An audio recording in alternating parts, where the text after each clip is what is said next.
ചൂട് കട്ടിയുള്ള ഒരു പാത്രം വെച്ചിട്ടുണ്ട്. അതിലേക്ക് ഒരു 125 ഗ്രാം പഞ്ചസാര ചേർത്ത് പഞ്ചസാര നന്നായി ഉരുകി വന്നിട്ടുണ്ട്. അതിലേക്ക് ഒരു 75 ഗ്രാമോളം തിളച്ച വെള്ളം ചേർത്ത് കൊടുക്കുക. തിളച്ച വെള്ളം ചേർത്ത ശേഷം നന്നായി ഇളക്കുക.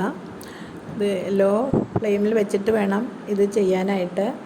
അതിനുശേഷം ഒരു 250 ഗ്രാം ക്യാരറ്റ് ഗ്രേറ്റ് ചെയ്ത് തിരഞ്ഞെടുക്കുക. അതുകൂടി ഇതിലേക്ക് ചേർത്ത് നന്നായി ഒന്ന് വെള്ളം വറ്റിച്ച് എടുക്കുക.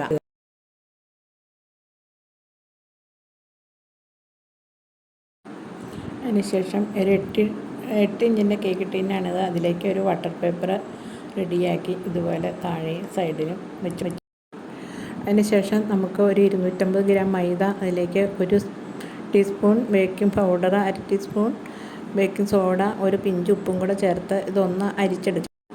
അതിനുശേഷം ഒരു 125 ഗ്രാം പഞ്ചസാരയും ഒരു 4 ഗ്രാമ്പും കൂടെ ചേർത്തൊന്ന് പൊടിച്ചെടുക്കുക. അതിനുശേഷം ഒരു മിക്സിയുടെ ജാറിൽ ഒരു 4 മുട്ട വേണ്ട 3 മുട്ട എടുത്ത് ഉടച്ചൊഴിക്കുക. അതിലേക്ക് 1/2 ടീസ്പൂൺ വാനില എസൻസും കൂടെ ചേർത്ത് നന്നായി ഒന്ന് അടിച്ചെടുക്കുക. ഇതിലേക്ക് പൊടിച്ച പഞ്ചസാരയും ഒരു 1/4 കപ്പ് സൺഫ്ലവർ ഓയിലും കൂടെ ചേർത്ത് നന്നായി ഒന്നുകൂടി അടിച്ചെടുക്കുക.